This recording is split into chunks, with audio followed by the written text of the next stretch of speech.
Hello and welcome to the Leaders in Supply Chain podcast. I am your host, Radu Palamariu, and it is my pleasure to have with us today Chris Sheldrick. Chris is the CEO and co-founder of what3words, a global address system which names every 3 square meters in the world with a unique 3-word address. Some of their backers include Intel, Mercedes Daimler Group, Sony, Deutsche Bahn, SAIC Motor Corporation, Aramex, Horizons Ventures, and Alpine Electronics. Daimler acquired a 10% stake in the London-based startup last year and built it into the navigation systems of its newest A-Class, B-Class cars, as well as Sprinter commercial vehicles. A bit on Chris as well. He worked in the music business for 10 years, booking bands and managing productions for events around the globe. He was constantly frustrated with suppliers not finding site entrances and bands not finding their way from the hotel to their gigs. Hence, he tried distributing addresses and GPS coordinates for years, but both failed him on numerous occasions. So hence, he was certain there was a better way, and therefore, what3words was born. It now accounts for 103 people in its offices in London, Mongolia, South Africa, the US, and Saudi Arabia. And to date, it has raised a total of $56 million across 9 funding rounds. Chris, welcome, and thank you for being with us today. Hi, Radu. Thanks for having me. Our pleasure. So maybe let's start with the inception. Let's start also with your story, because it's a fascinating one. You worked in the music industry. You organized live events. People get lost, equipment got lost. That seemed to be the frustration that kind of got you into starting this. So tell us a little bit more about how you started, what was the story, and, what's the background? Yeah, that's right. I mean, firstly, I actually grew up on a farm in the British countryside, and we have postcodes here in the UK. But if you're in a rural area, your postcode often does not lead people to your door. So for decades, we've had delivery drivers showing up in the wrong place. I mean, if they even get to anywhere near our house, it's kind of a success, because they're normally calling up sort of saying they're by a hedge and a tree, but about a mile away. So I kind of always was aware of this issue around addresses. And then I worked for 10 years running this music business to only realize that the address problem is worse if you're in a freelance industry where people are going somewhere new every day. So that can be like trying to find the back entrance of Wembley Stadium at gate 46B, or trying to find the entrance to some kind of Italian villa halfway up a mountainside. You'd give people an address which was sort of villa something, comma, town name, and it just wouldn't resolve in cars or in sat navs. And soon enough, you were back to, you look for the opening in the hedge, which is fine when it's one person you're trying to meet with. But if you've got 48 suppliers all delivering something, that is a monumental hassle. So I guess I was just particularly, the way my life went, I was always just exposed to this issue of addresses. And then, so what I tried to do to fix this for me was to get everybody using latitude and longitude. I was like, look, everybody can just input an 8-digit latitude, comma, space, an 8-digit longitude, and everybody's going to show up very precisely. I thought I'd just tell everybody to do this, which is wonderful in theory, but in practice, people, or your everyday consumer, and especially professional musicians, are very bad at accurately transcribing latitudes and longitudes into whatever car, GPS device, sat nav, phone, or whatever else they might be using. And on one particular day, we did this event in Rome. The truck driver who brought all the gear from the UK mixes up a 4 and a 5 of the latitude and arrives an hour north of Rome, not an hour south of Rome. And this was a serious issue. And you suddenly realize, because, he thought he was going to Rome and therefore just didn't know there was a problem. And I guess I thought, okay, there's got to be an easier way for people to do this. And I can't believe that, we have latitude and longitude, but it's so rarely used. And then I kind of realized why. It's actually just very hard in practice. So I guess the whole idea was, how do we simplify a latitude and longitude into something very, very simple for consumers? And so I chatted that through with a friend of mine called Mohan, who's a mathematician. It was like, how do we reduce these 16 numbers into something human memorable, very easy to communicate? And we batted some ideas around. We looked at making an alphanumeric code, but we realized we'd have to have about 9 characters, which we felt was too long, and we kept thinking. And then we kind of happened on this idea where if you took combinations of 3 words from the dictionary, something like table, chair, spoon, that there's enough combinations of 3 words that you can uniquely name all of the 57 trillion 3-meter squares in the world with their own 3-word address. So, coffee branch pyramid is the name of one of them. You might move 3 meters to the side and get cafe custard spatula, and you keep going, and you have your own unique 3 words for every 3 meters in the world. And to me, that felt like something that my musicians could get behind. I was like, I'm sure I can say to somebody, turn up at coffee branch pyramid, and they would. This is something that everyone could wrap their heads around. And so Mohan and I came up with the idea. I then got in Jack, who was a friend of mine who had run a language business, and thought, hey, we're going to need a languages specialist because we want to do this in lots of languages. And then that was kind of how we started what3words. Wow, fascinating. So definitely there's some correlation, as we were talking before pressing the record button, between the music industry and figuring out creative solutions to problems, which is great. And I wanted to maybe bring into the attention, because one of our listeners had actually the question, what's the purpose of the product, what value it brings, and why the world needs it. And I wanted to link that to a very clear and life-saving potentially, or life-saving case study with how you're using or you're collaborating with I think I read with the emergency services, if I'm not wrong, in the UK, and how there is a specific case study with how they're using what3words to very accurately and pinpoint the exact location of the person that is in danger or has gone through an accident or something. So maybe you can tell us a little bit about that. Sure. I mean, there's lots of uses for what3words, and emergency services is one. Normally the communication of your current location isn't something which you necessarily think that there needs to be a solution for. But with emergency services, a lot of this is still done over the phone. And when you're on the phone to emergency services, there is still no, even in 2019, way of accurately and electronically transmitting the GPS coordinates of your phone device. So you are resorting to have to explain a series of directions or anything like that. So for the emergency services, if people have the what3words app on their phone, and they can simply relay the 3 words over the phone line to the call center, then people can incredibly quickly know exactly where the emergency is taking place and dispatch people out there. And this has been something which has really taken off even in about the last 9 months here in the UK. It started with one call to Hertfordshire Fire Service last summer from somebody who was in the field and read out the 3 words. And that's kind of escalated into something where a lot of the UK emergency services not only support what3words, but actively tell their communities so that they're educated on the app and they have it on their phones ready, and that they can then call in when they have an issue. No, that's super. And I wanted to talk a little bit to the application. So you said that is one of the applications. Maybe let's go through, and you have a few listed on your website. Maybe let's go through a few of the other fields and domains and case studies or use cases where what3words can make a significant, and is already making a significant difference to different industries and applications. Sure. So, I mean, I think if you think about the ways that we use addresses in our lives, it's normally when we want to go somewhere. And also if we want, let's say, an object to go somewhere. So normally with a delivery. Most use cases will boil down for addresses into one of those 2 things. So, for example, in the mobility, people navigating, we're now built into Mercedes cars. So for the new Mercedes cars that come off the production line, they come with what3words installed as standard.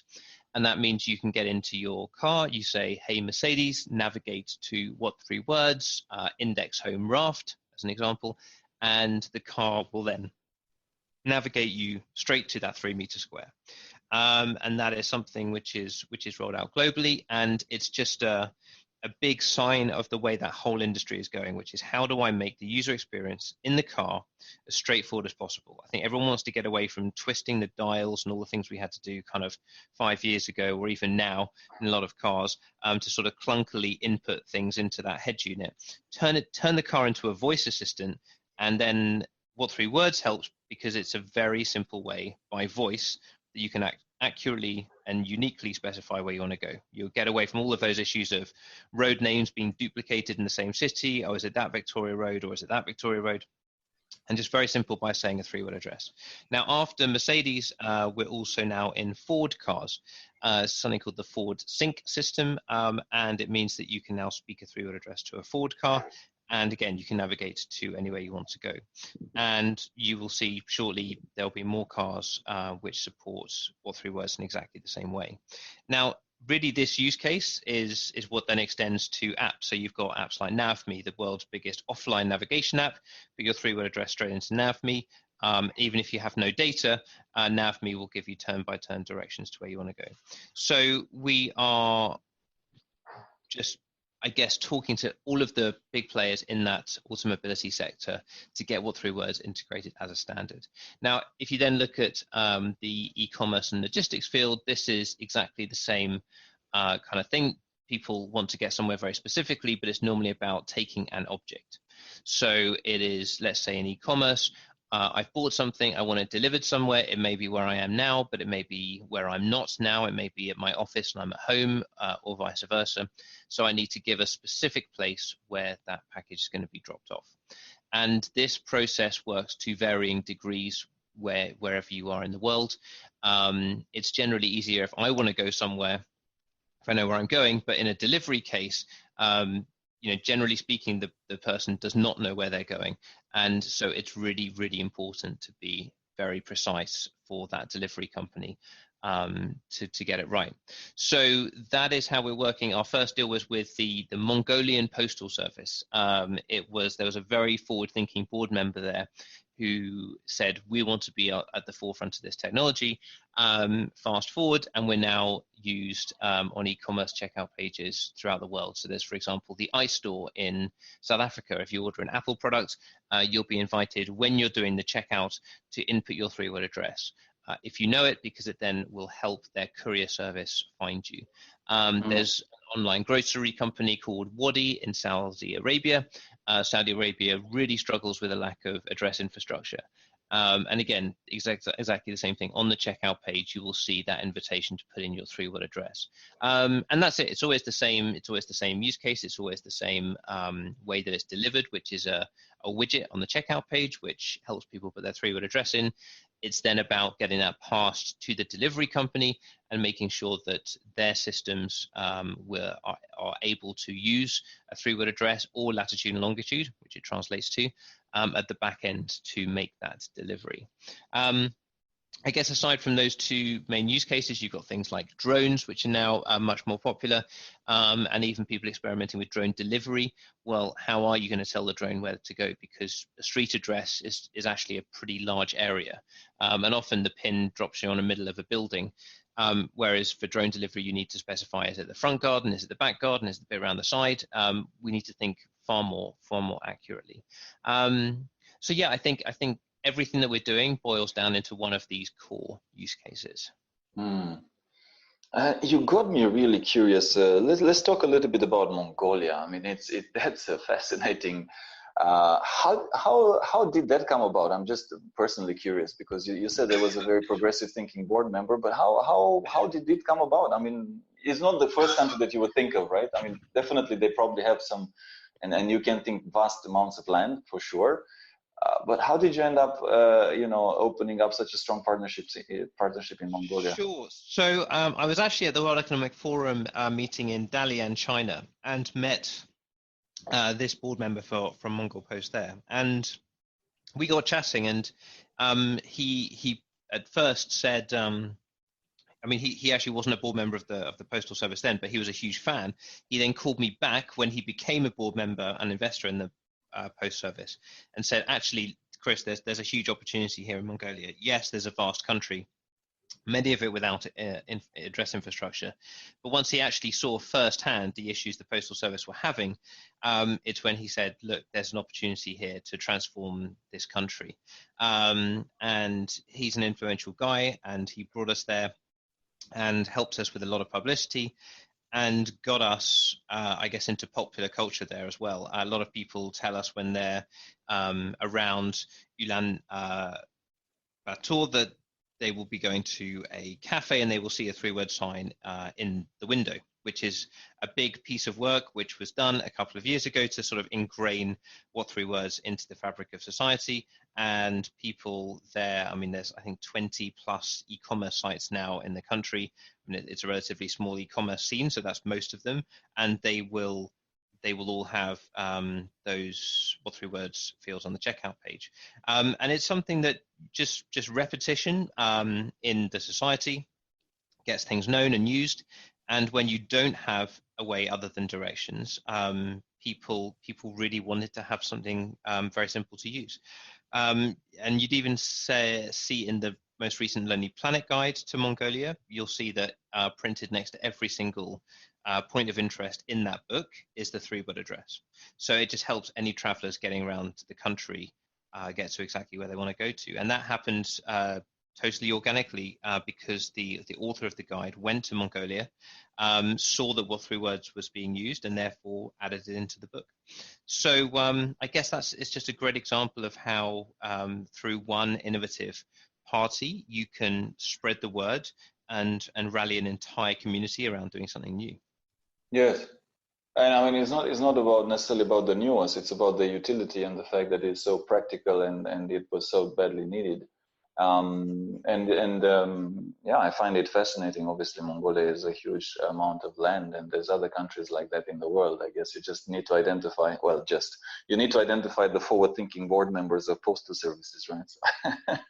Or the influencers in the respective markets too. But it also works like the snowball effect. Because the more you have this user case studies, and the more you have this type of sharings that you can propagate, then it's going to be easier and easier for you guys. So fascinating case study.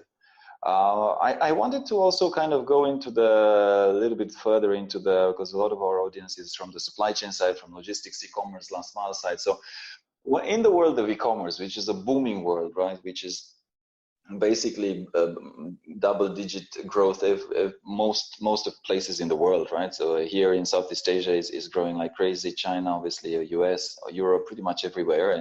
And the fact that I don't have statistics, but I'm pretty sure there's a lot of time wasted in terms of couriers arriving at the wrong place at the wrong time, or God knows what, getting lost.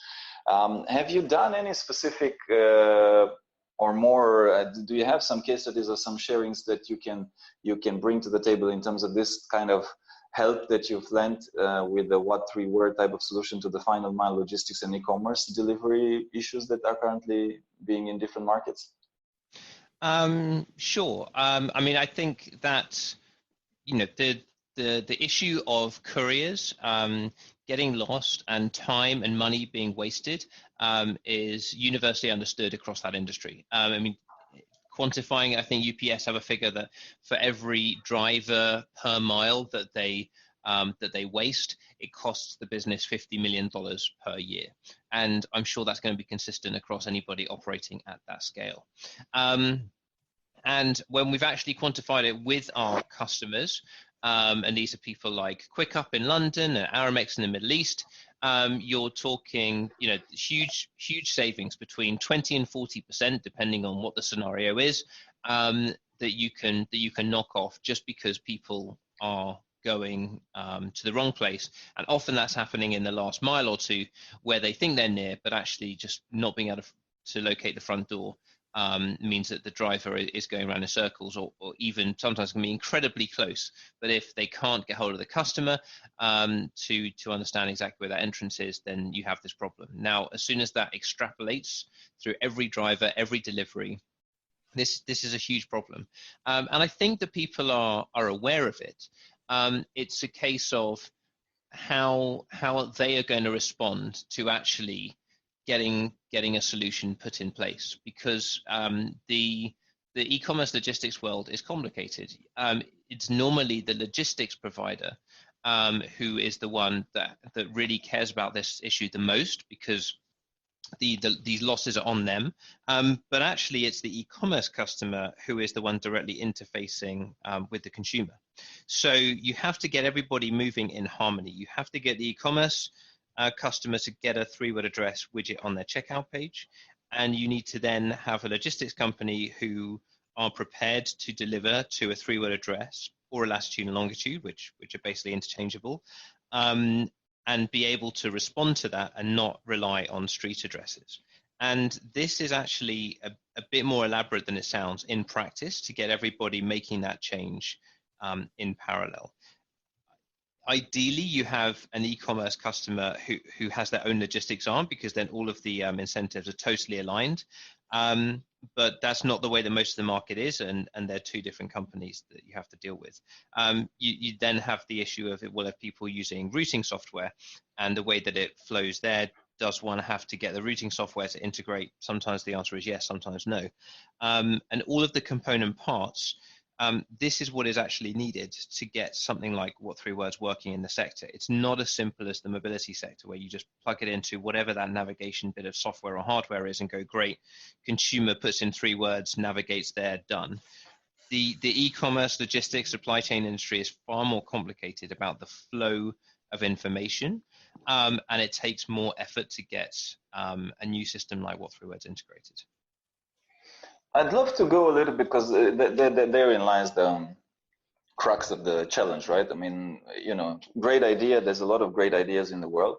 How do you implement it, right? So maybe we can take the example of, because again, it's a fascinating example, because it's the scale, the sheer scale is massive. Let's take the example of Mongolia, and maybe then we also take an example of maybe Aramex or somewhere like that. So I'd love you to maybe walk us through, and the audience through, how did you manage to successfully implement it? So in Mongolia, okay, it started with that influential person that happened after that to be the board member and to be announced as board member of the Postal Service. But what were some of the steps and the process that you followed to make it successful, right? Because it didn't happen overnight, and definitely people started talking about it. But where did you start, and what were the next steps that helped it be what it is today, right? Because I think now, for the first time in Mongolia, they are able to receive mail, they are able to register for a bank account. I was reading they are able to receive food deliveries by using the 3-word address, which was nowhere possible just a few years ago. So how did it, were there certain steps that were involved, and that looking back, you can see, okay, this is what made it successful? I think it's really just about doing all of those things in parallel. And I think it's as you are training the postal workers. I mean, to be clear, like we set up a local team in Mongolia, and we trained every single postal worker in the capital city on what3words was. And that was groups of people sitting around one of our team with smartphones in hand, downloading the app, trying it out, understanding the 3-word address for their own homes, the postal workers, and then understanding how this can be used in the field. So that effectively they're your evangelists for you as well. And they understand it through and through. It's not like they're just being told to press another button without really understanding how the system works. Everybody has to understand it. And we did that. And all of them gave us their time, because Mongol Post was prepared to invest that kind of time to learn. In parallel, we were speaking to the biggest bank in Mongolia called Khan Bank, and they had this issue. They were just starting credit card delivery, and it's incredibly frustrating for them if people don't get credit cards. This is an important product that people really, really need to get. And so they added simultaneously a field onto their credit card application form, which said what3words, plain and simple. And then again, this wasn't just a secret formula and suddenly everyone did this spectacularly and knew what it was. They actually trained all of the bank tellers across the country onto what3words, what it was. They made a training brochure, pamphlet, if you like. They even ran a competition so that the Han Bank staff were incentivized to understand it, incentivized to ask the consumers for it, to get the consumers to download it. And this was all happening in parallel. taking again those 20 plus e-commerce sites. We went to them all while this was going on, and you can't just do this by putting one person in a country. You need a team of several people, and we were getting there. So we were getting the checkout pages integrated. So to get all of these things, you're basically generating your volume of 3-word addresses to actually come through the system, so that then as soon as that postal worker has been educated on it, they see a 3-word address and they know what it is. You can't train them and then a year later have got your stuff together, because by that time people understandably have forgotten what it was that somebody told them about a year ago. So the skill to this whole game, if you're going to build an ecosystem around a new standard, is to get everything happening at the same time, or as close to that as you can. And that is admittedly easier in a smaller country like Mongolia, where you're very, very clear on all of the moving parts and you can move everything in turn. I think as you get bigger and bigger, that gets more complicated. But if you are dealing with a bigger organization who have more elaborate internal communication tools, there's nothing to stop that happening in the same way. I mean, Aramex in the Middle East would be a good example. They've done a lot of internal communications about what3words up and down the organization. So there we haven't had to go to every person in turn. They've done a lot of it themselves. So I think there's a way that you apply that to what you're doing. But then back to Mongolia, in parallel with all of that, that's when we started approaching all of the local businesses saying, are you aware of what3words? Do you want to have a sign? Do you care about people finding where you are? And before we got Lonely Planet, we actually got all of the local travel guides to put a 3-word address throughout their guidebooks, so that people realized what the benefit was. So I would say that the skill is doing all of these things, realizing that not one of them in isolation is what drives it forward and gets usage. You have to get a standard used by starting it off in all of these different ways. And that's how you do it. Yes. This leads me to the question that the audience had in terms of the business model, because definitely there's quite a few user cases that you've shared with us. But how do you actually make money? What's the business model long term? Sure. So the what3words app and map site are free for consumers. Anybody can download the app, find the 3-word address, type in a 3-word address, and use it. What people pay for, or generally businesses pay for, is to have this the tool, the API or the SDK, which converts 3-word addresses into latitude, longitudes. And just to be clear, an API is a web-based platform or way that a company can simply send a 3-word address to our server, and we will then return to them a latitude and longitude. And all of their existing software will be built on latitude and longitude. So it's like an encoder decoder. And that is exactly the same way that addresses are monetized today. There's actually nothing different that we're doing on the business model. So let's supposing you use a ride-hailing app and you type in number 41 Regent Street. What people often don't know is that the ride-hailing app have to pay to send off 41 Regent Street and receive back the latitude and longitude. So our model is exactly the same. It's about changing 3-word addresses into lat longs rather than street addresses. But it's something that the industry are used to paying for, and therefore it doesn't really matter if you're doing it with a street address or a 3-word address. Wow, that's fascinating, actually. So it's basically you're wanting to change the industry standard in terms of point of reference. You would become the point of reference instead of. We would like the industry to move to 3-word addresses as a way of specifying a delivery point, but we're not changing the model in the process. We're keeping the model the same. There's nothing else that people will have to be paying for. Yes. And at the same time, that's a humongous task, because the world is big, and I think you mentioned 57 trillion unique addresses and unique 3-word combination for every 3 square meter in the world. So then there's and I think we also spoke a little bit before we started about Charles' question, right? In terms of registration and in terms of scale, pure scale of having 7.5 billion people on the planet at the moment or something like that.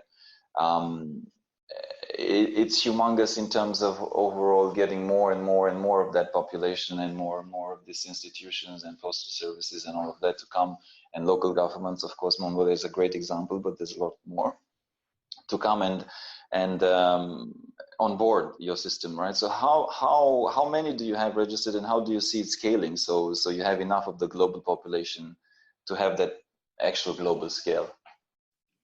Sure. I mean, I think with any new standard, there's going to be a journey from when you start on day one to when it's just being used day in, day out by everybody, and it's second nature. And any single consumer or business has their free choice to go, I am going to be first on this, and I'm going to use it on day one when it's going to be a little bit harder and we're going to have to help with awareness.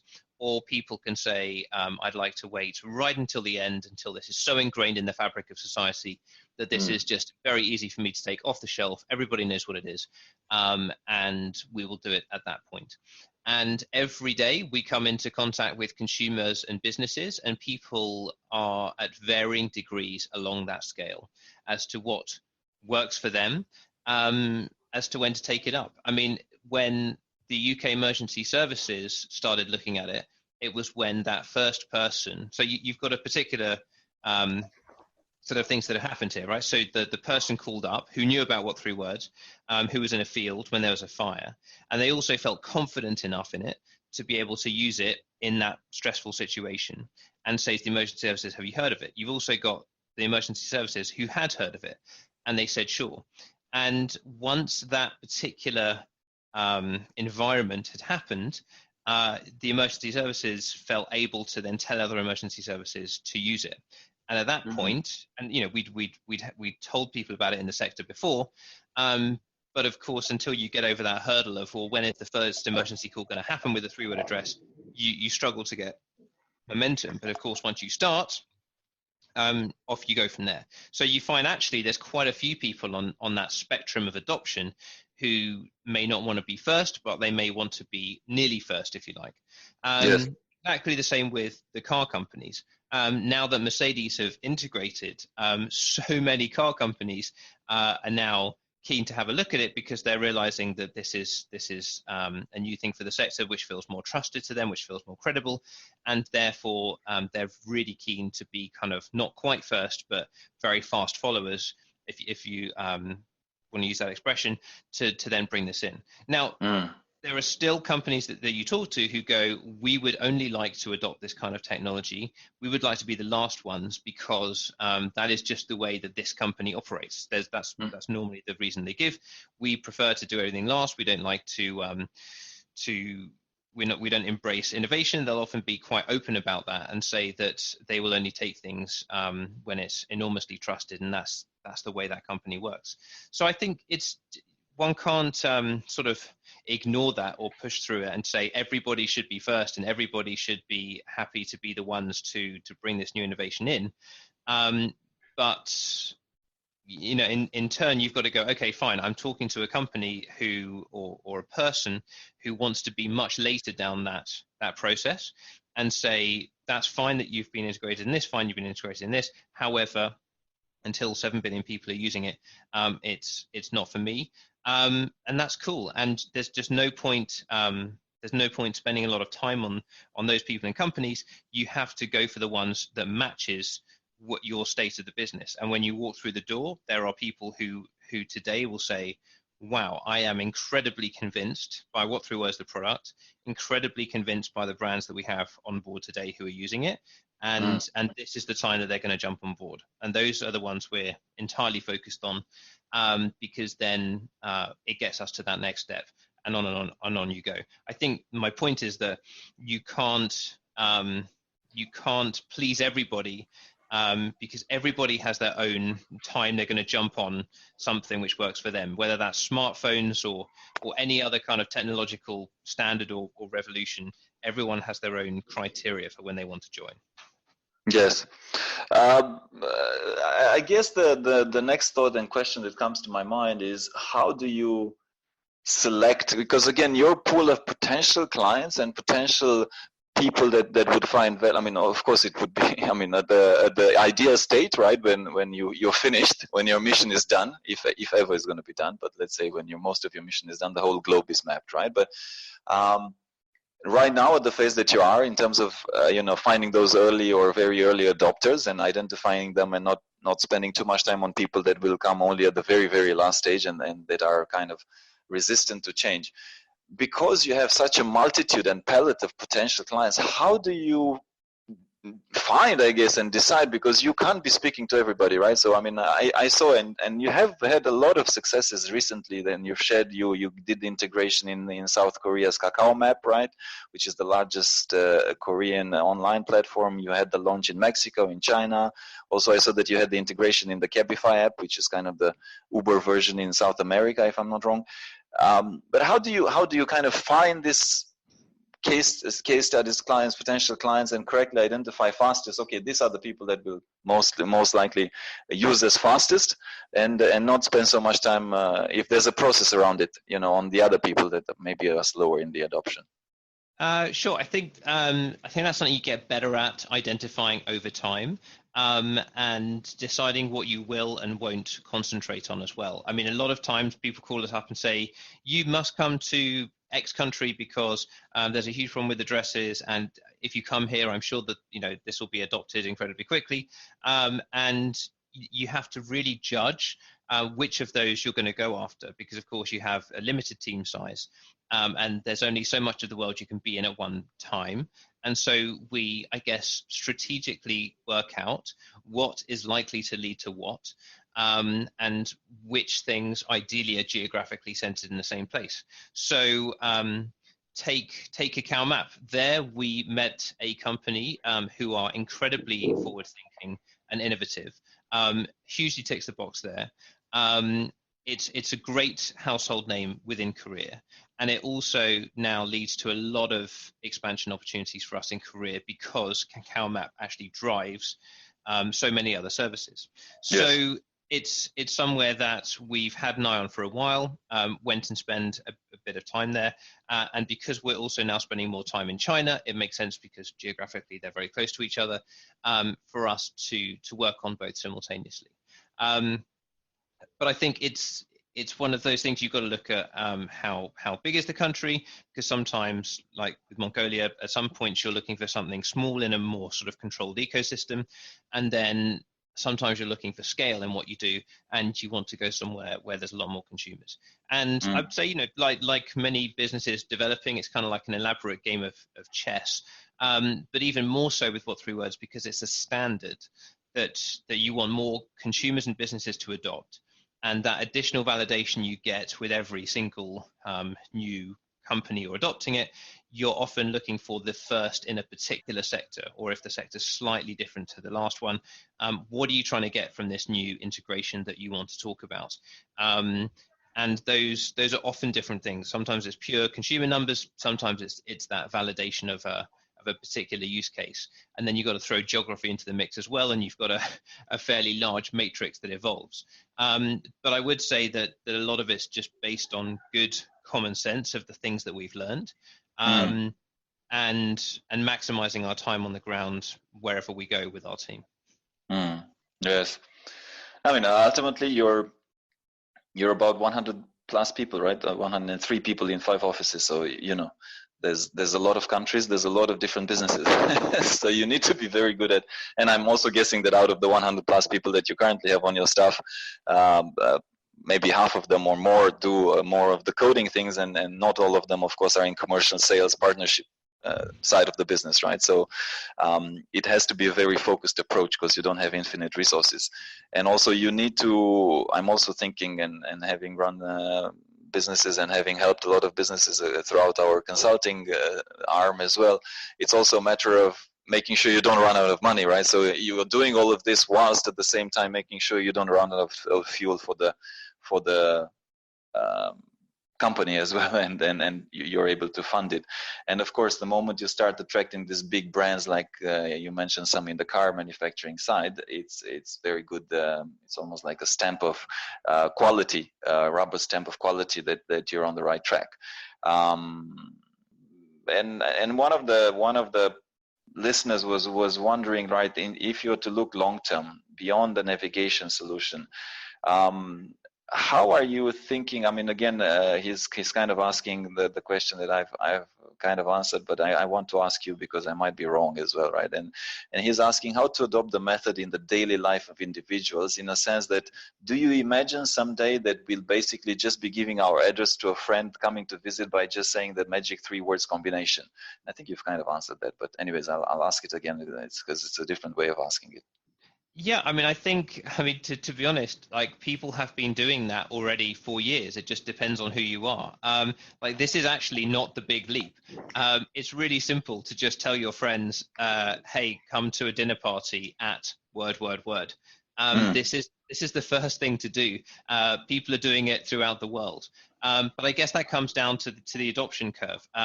Some people would see that maybe as beyond the navigation. I would see that as thing to do, number one. And do it this Saturday. Tell people, when you've next got a social event, give a 3-word address, try it, see how people find it. They're probably going to like it. They're probably going to find it easier. It'll generate interest because if they don't know it, it's going to be different.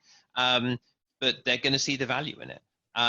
So like many new things, just start, I guess, would be my advice on that. Just start using a 3-word address and don't think of it like this seismic shift. People are going to get where they want to go more easily and more accurately. I think that's a good thing. Yes. I think, if you manage somehow to incorporate the largest and biggest piece of movie production, which happens to be 3 words, Game of Thrones, Chris. I think you should incorporate that, and if you manage to put an address, I'm sure you have, and do a campaign around it, a lot of people will be,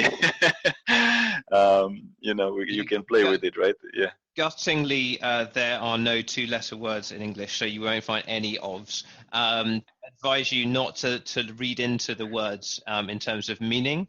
The 3 words are definitely random, and do not have meaning attached to them. So yeah, it's purely a mechanism to communicate a 16-digit number. Yes.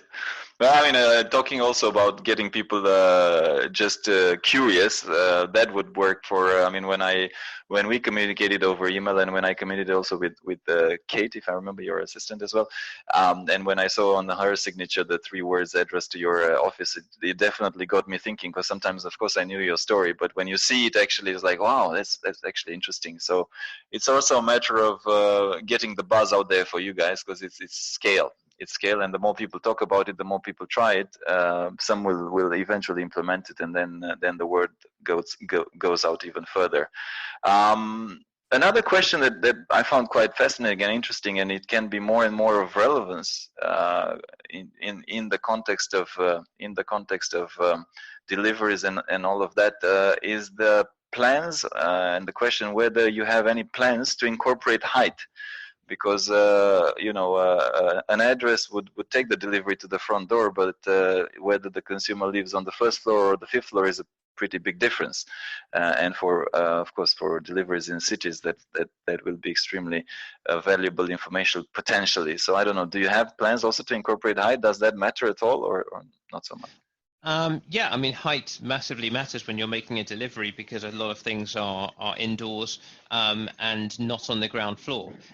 Whether it's right for what3words to incorporate a height parameter now, I don't think so, but mainly because the supporting technology, so the indoor GPS positioning, the indoor maps, the indoor navigation, I don't think those pieces of tech are yet good enough that if we were able to say index home raft and then let's say the number 4 for the 4th floor, I don't think that the supporting technology will actually get you there. And I think people will then have a bad experience, and we don't want people to have a bad experience. There's no point us allowing for, whether that's 4th floor or 4 meters or whatever else, for people to only find, actually, I didn't get there. I think this is something for the future, and I don't think we should underestimate what a seismic, huge job that is to actually map the indoor spaces of all of these buildings and give people a seamless indoor navigation task. I'm sure it'll come. I just don't know how quickly. So until that point, I think just let's acknowledge the enormous job there is in accurately defining the entrance to buildings that people want to make deliveries to. If we can solve that, then think about those hundreds of millions or billions of dollars plus in those wasted courier hours that are spent not finding the correct entrances. There are plenty of ways that you can do it. You give a 3-word address and you say it's apartment 106, or you say 4th floor, and all of this additional information that you can give to help a delivery driver make the delivery. But I don't think us trying to be the one size fits all and incorporate height at the moment is the right way to do it. Makes sense. How about where do you plan to expand next? So, you have 5 offices, the main one in London, but then you have Mongolia, South Africa, US, and Saudi Arabia. How about Asia Pacific? Obviously, Mongolia is in Asia, of course, but I'm sitting in Singapore. Southeast Asia is growing tremendously. Lots of problems here as well in terms of not having. I mean, I can name some countries. Maybe I shouldn't, but there's countries that have some significant issues also in terms of the logistics and addresses and all of that. Big problems around deliveries. Do you have certain areas or certain places where you want to target next, or certain strategies in Asia Pacific, or what's your thoughts around it? Yeah, absolutely. So you'll have seen that we just launched in China, which is fantastic. We have new investors from Japan in the form of Sony and Alpine Electronics. Cacao Map is a great opportunity for us in Korea. And I think we're also having a look specifically at Southeast Asia, a lot of which, as you say, have enormous addressing infrastructure challenges. So we are looking at exactly where we're going to place that second Asia hub outside Mongolia. And it may well be in Hong Kong, Singapore, or somewhere that we can service the region from. So I think that is coming soon, and we will confirm in due course. Okay. I'd love to talk also a little bit about talent, culture, leadership, selecting people. It's the soft skill side, right? Because building a business is always about having a great product, having a great idea, which you obviously have. It's actually, you're redefining a standard for the way we do things, which is even more progressive than most ideas and more creative. But it's also, it's also mostly about people to make it successful or not. You seem to have a great culture at the what3words. I've looked also online at the movies, at the type of people that you employ. So I'd love to also share with us a little bit what's some of the key things that define your culture for you as the CEO, because you're the main architect of that. And how do you make sure also that you maintain it and pass it on to your new employees? So I think, when you say great culture, that I guess the whole point about that is that it's totally subjective. For us, a great culture is about being a culture that works for what3words. And whilst on one hand it sounds like stating the obvious, to work at what3words, you have to believe that creating a new global standard in the form of 3 words is a good and wonderful thing that you are really keen to evangelize about at every opportunity. And that means that this isn't the right place for people for whom that's not a fit.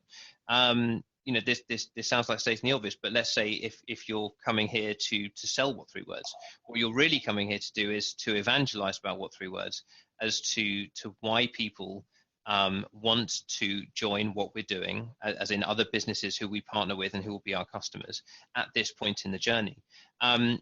We're not a company that sells chairs or printers, and we don't want to sell cheaper chairs or printers than the last chair or printer that you bought, or better chairs or printers.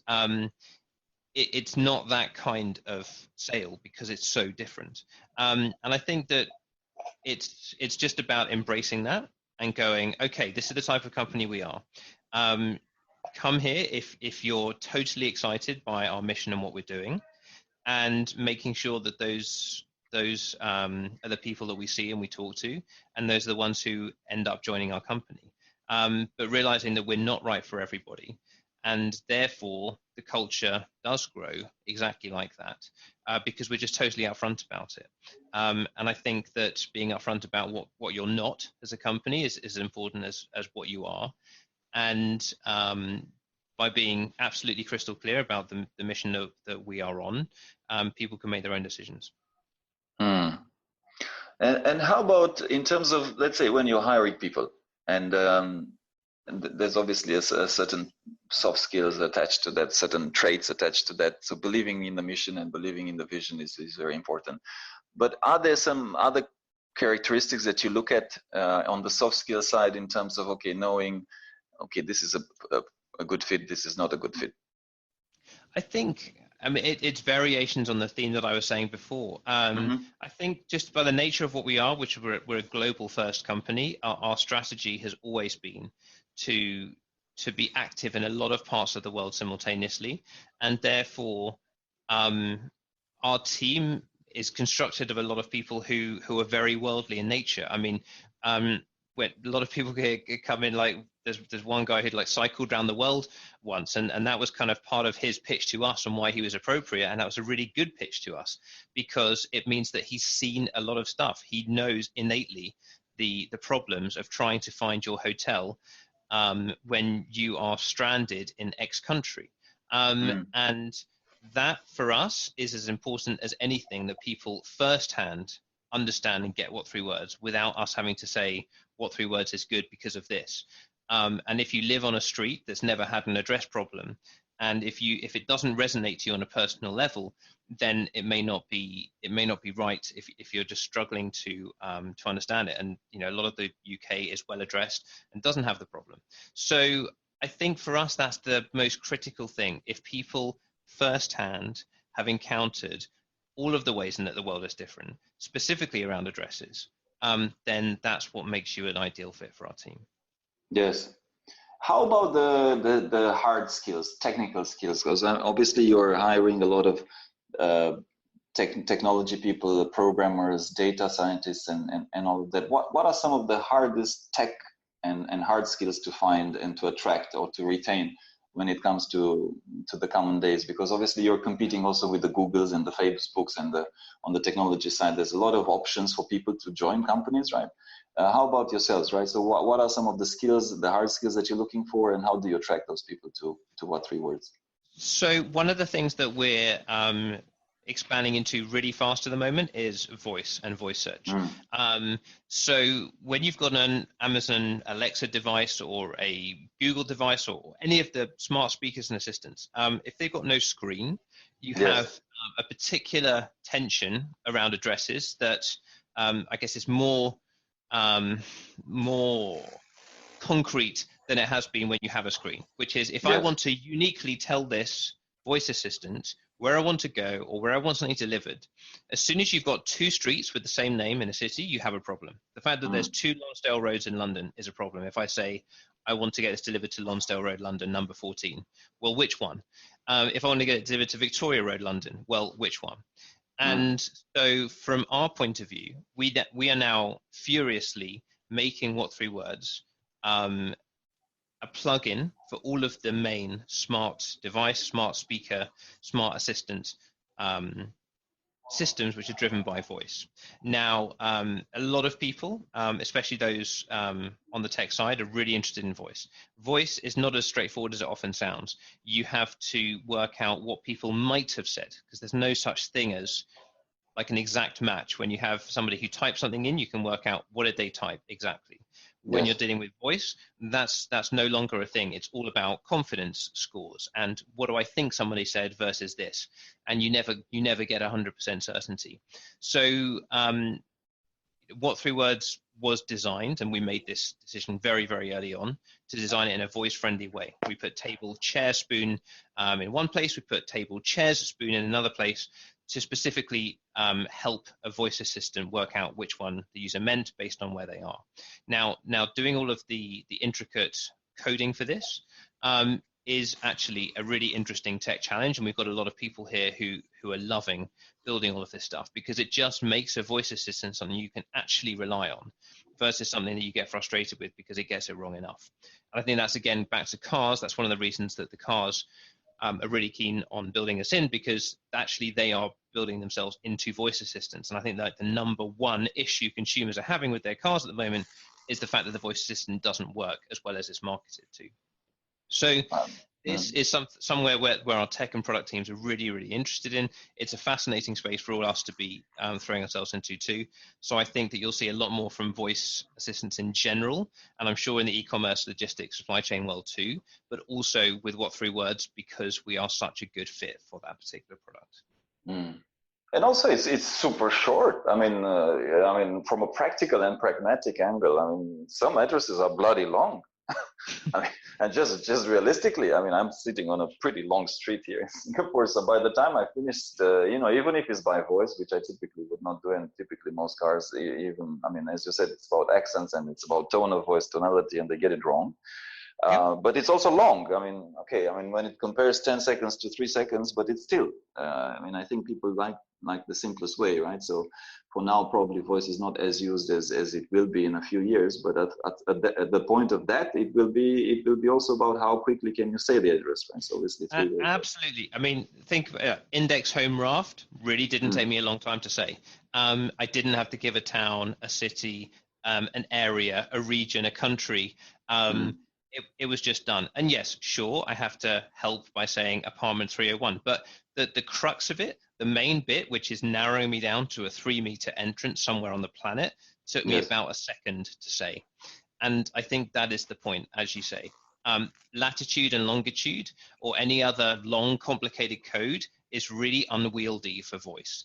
I think that is the big focus for us, is how can we make it super simple for anybody to specify a location, however they're doing it. Yes. Final question from us, and this is more about your entrepreneurial journey, right? And then I like to ask it because there's people that listen to the podcast and they want to be or aspire to be entrepreneurs one day, or corporate people that want to step into the entrepreneurial world at some point. What is the best piece of advice, or some of the best pieces of advice that you've received throughout your journey, and how has it helped you?